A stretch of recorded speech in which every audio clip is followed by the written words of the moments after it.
Hi, my name is Chris. Very new to YouTube. Love to watch it. Never been on it. I suffer from anxiety and depression, and this is my story. I come from a middle class family in a small town. My mother stayed home and raised the kids. My father went to work every day. And I had a very nice childhood. There were some trials, but all families have trials. Nothing really worth an issue. As I got a little bit older, in elementary school, I did have some family members that done a few things that they should not have done. Never immediate family as far as in the home.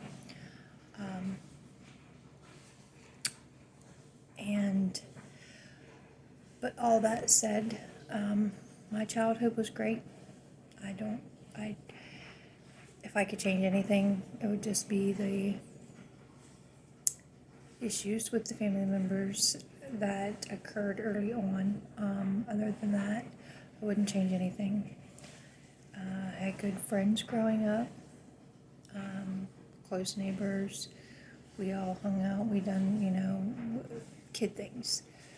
Never carefree moment, always carefree, never a bad moment.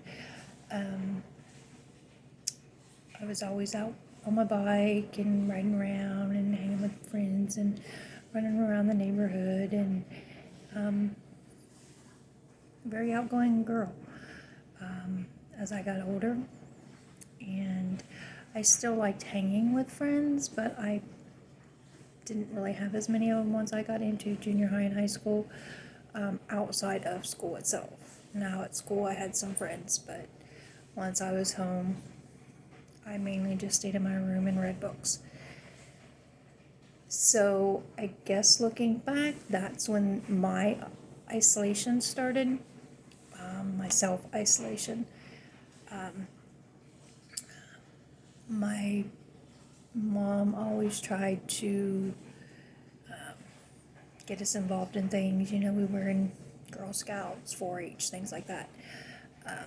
She was very hands-on. Wouldn't have traded my childhood for anything. As I got older, got into junior high and high school, like I said, I didn't have a lot of friends outside of school. I never noticed that to be an issue. I would come home and read books, isolate myself. I never really went out and done anything. We grew up in a strict home. We weren't allowed to go to parties, things like that. Now, my sister, she was known, she was older, she was known to sneak out as all teenagers do. She got caught a few times, and therefore that made the rules as I got older a little stricter, so I really didn't have a desire to go out and do anything, but nonetheless, once I graduated high school, shortly after graduating high school, I met the man I ended up marrying. We had 2 children together, and both boys. We had children very early on, very, very early into the relationship, and we never really got to know each other. Now, that being said, I wouldn't trade my children for nothing. I wouldn't, if I had anything to do over, it would be maybe a little bit older when I had them, so that I would know a little bit more. But I grew up with them. I learned as I went along, as we all do. And I had a lot of difficulty in the delivery room with my first child. And because of that, I believe I had undiagnosed postpartum depression. Now, I don't know if that's what it was, but I look back now on some of the signs and symptoms of postpartum depression, and I had them. I was sad. They called it baby blues, but it never really went away. I had issues wanting to go anywhere, self-confidence issues, issues with I didn't know what I was doing, and all I done was, cry because I thought I was failing, and those were issues that I had. I look back now, and I think that might have been some postpartum, because it was untreated. By the time my son was about 2 weeks old, and I developed anxiety. I got to the point I could not go anywhere, I could not do anything. And if I did, I could not be by myself when I did it. Any friends that I did have dwindled because I isolated myself. And because of that self-isolation, I drove a lot of people away.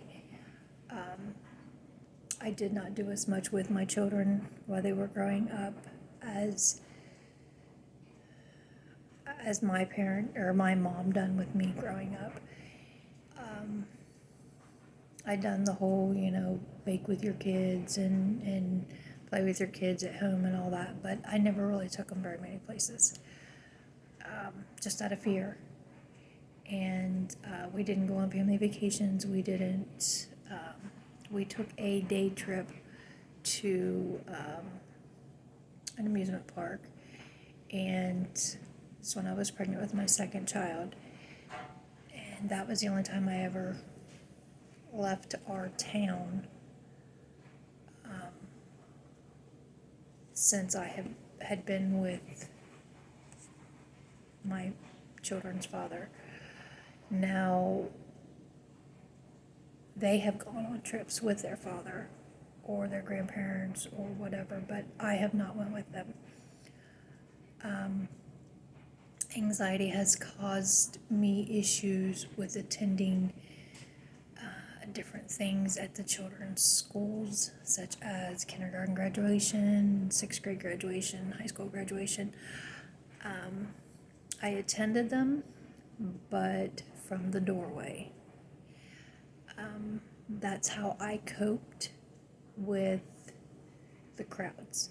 I needed to be by the door so that I knew I could get out if I needed to. Now, I did not go in and sit down like all the other parents do. I did help out at the school as the PTO and all that, but the groups were smaller. And I was dealing with kids. Now, kids I don't have anxiety around at all.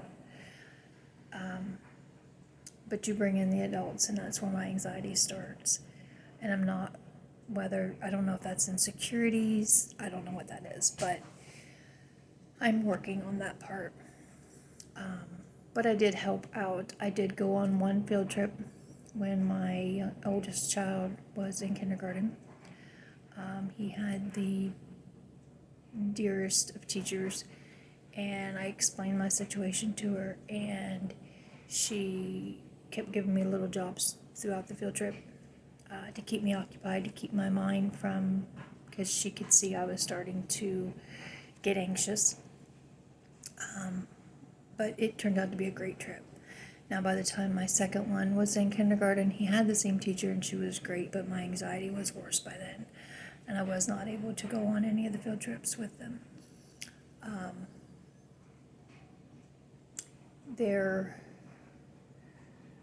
Because of that, I think that I done the best I could with my children. I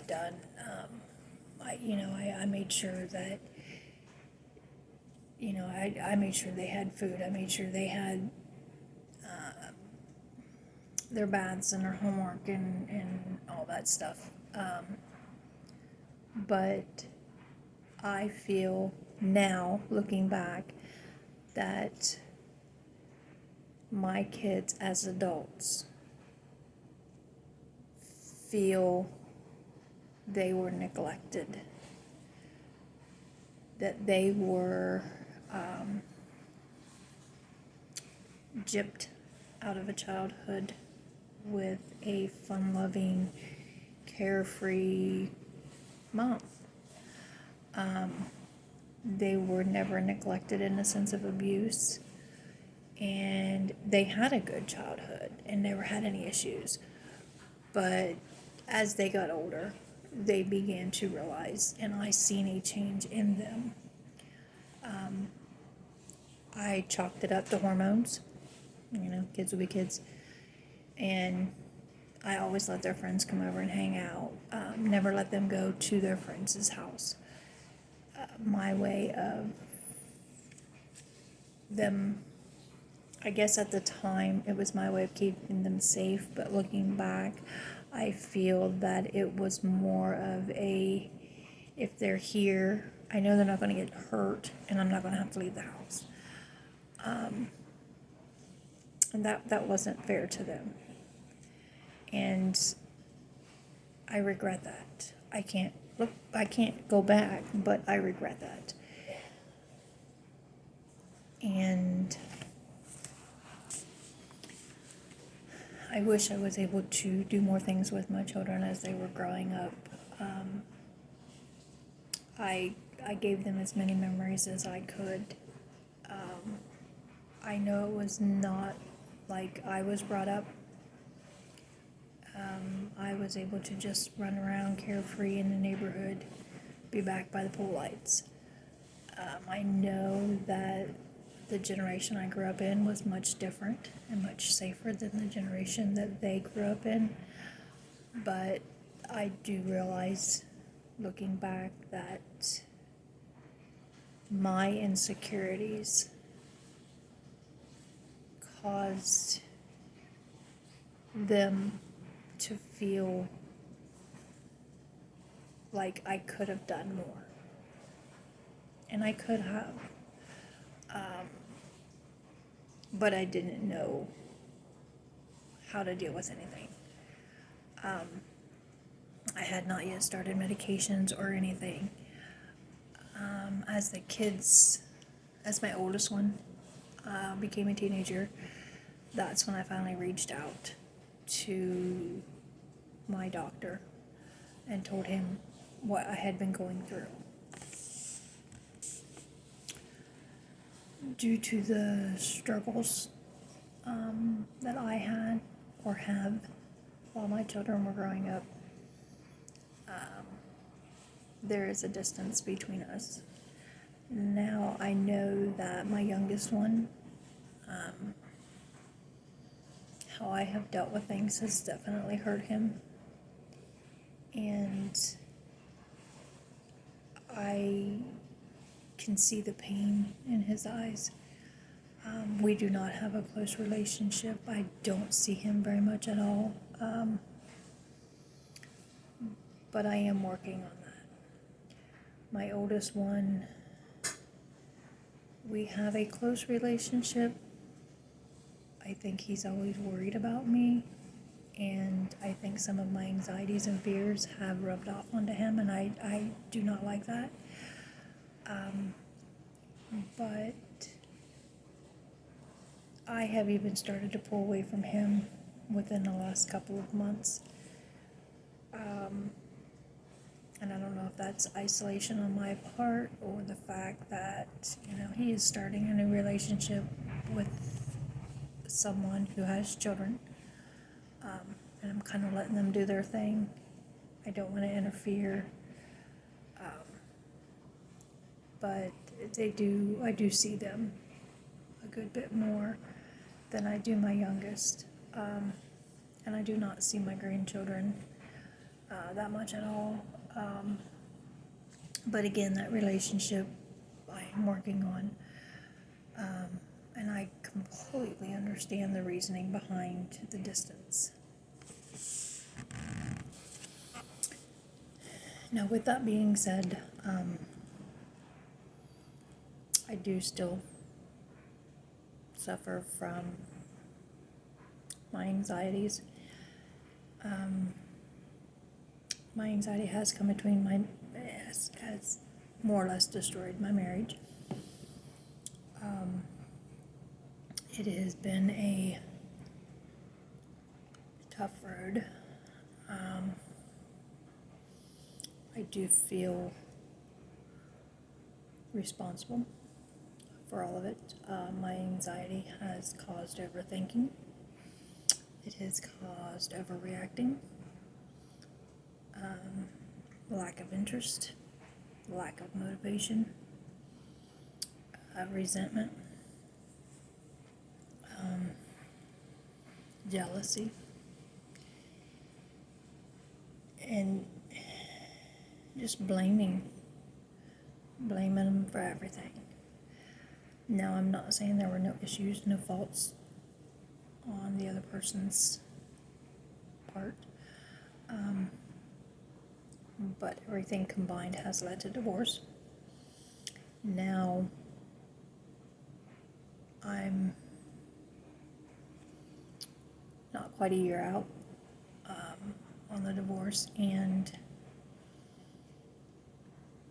it's been hard. I have realized that the resentment that I have had is because of his ability to come and go when he wanted to, no fears, no problems, no issues. And the fact that I can't. I've always resented him for that. And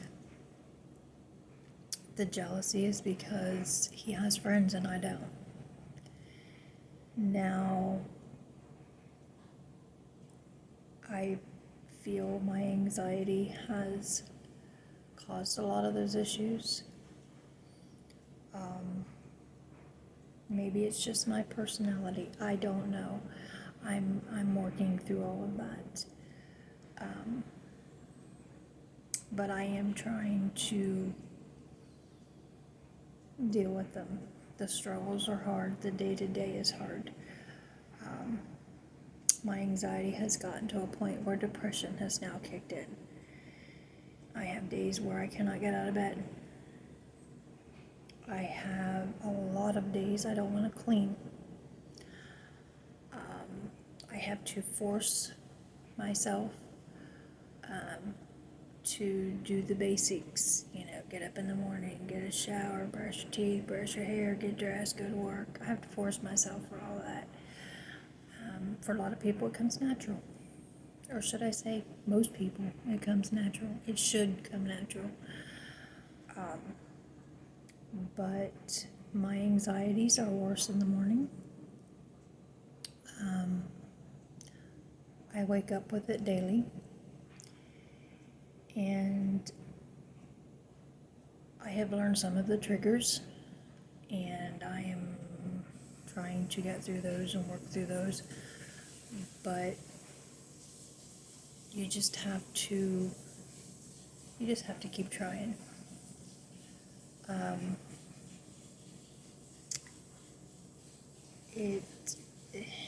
I can't blame everything on anxiety because that's only one part of me. There's more to me than anxiety, but I have let anxiety take front center. And because of that, I have lost a lot in life. Had a lot of struggles. And a lot of things got blamed on people that it didn't need to be. And I feel a lot of regret. I feel a lot of sadness around that. And I feel guilty that I'm taking from other people by giving into my anxiety, and they have to do more things for me. I do have a full-time job, and I am very grateful that they have worked with me through the last several years, and that's been a blessing. After my divorce, I did move out for a little bit. It got to the point I could not afford it, so I did have to move back. And that has been a struggle, emotionally, physically. It has felt like a failure to me. Like I have let anxiety win again. But I am trying. My day-to-day, some weeks looks better than others. I do feel like I will not be able to stand on my own because of my anxieties, that it's always going to hinder me in some form. But I also have a part of me that feels that that's not the case. I can fight it. I can beat it.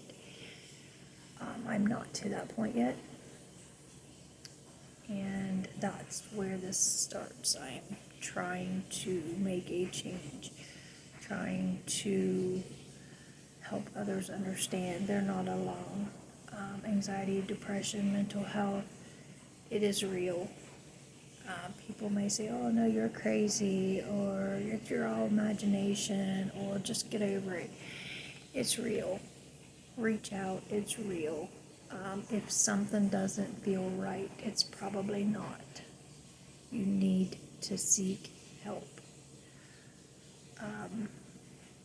There are a lot of groups out there. There's counselors out there, there's therapists out there, there's doctors out there for medications, there's little things you can do to try to improve. Some of the things that I am going to focus on first and foremost is my therapy. I do take medication. I have learned that diet can affect your anxiety. I have learned immobility can cause issues with the anxiety and the depression.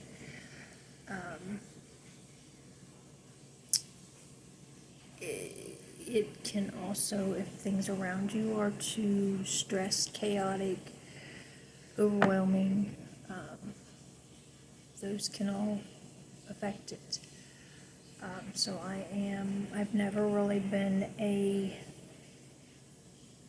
neat freak, so to speak. I've always had clutter. I've always collected things. Now I have been decluttering, downsizing, very, very, very slow process. But I've noticed the more I eliminate, the better I feel in that environment. The fact that there's so much more to do, that feeling doesn't last long because I know there's more I've got to do. But in the moment, it does help. I have gotten to a point where my bedroom is kept neat and clean, and that does help me relax. It does not help me sleep. That is a whole other situation that anxiety has hindered, and I am trying to figure out what I need to do for that. I refuse to take a sleeping pill, so I have been trying many other options, and that's where I'm going to focus on here. I am going to take you with me through some of the things I try, more or less trying to find out who I am. I went from being a carefree kid with parents to look after me, to being a wife, mother, all in the course of, about a year apart of the parents taking care of me to the motherhood. And I never really had a chance to figure out who I was and the stresses of life, the stresses of marriage. When I was with my husband, he was a over-the-road truck driver for many years, which left me more or less caring for everything, house, kids, everything, which affected the anxiety a lot. But that's what was needed at the time to provide for the family. Now I'm at a point in my life where it's just me. I don't know who I am anymore. And that's what I'm going to try to find out. So, if you are willing for the ride, jump on. It's going to be a fun one. We're going to try to learn to cook. We're going to declutter, clean. We may have days we just sit and talk because I don't feel like doing anything. There may be days I'll be in my PJs. There may be days I'll be in my work clothes. It's a day-to-day thing. I don't know what it's going to be. This was mainly to let others out there know they're not alone. The struggle is real, and it can get better through hard work, determination, support. Main thing is support. You can take your life back, and that's what I'm going to do. I'm going to take my life back. So, if you're going through anything that I have discussed and talked about, there's help. Reach out. I did not get help sooner because I was afraid someone would take my children away from me. That is not the case. As long as you are not physically or mentally abusing your children, they have the food they need, they are being proper hygiene and taken to the doctors when needed, and a roof over their head, you're doing the best you can. The only thing better you can do for your children or your family is get help. Reach out. Talk to someone. Because if you ain't right, there's nothing else going to be right. So don't give up. Just hang in there. You got this. You're doing a great job. You got up this morning and you blessed someone's life. Even if it's just you, you blessed a life because you got up and you tried. And that's all you can do. So, hang in there. And until the next time, you can do this.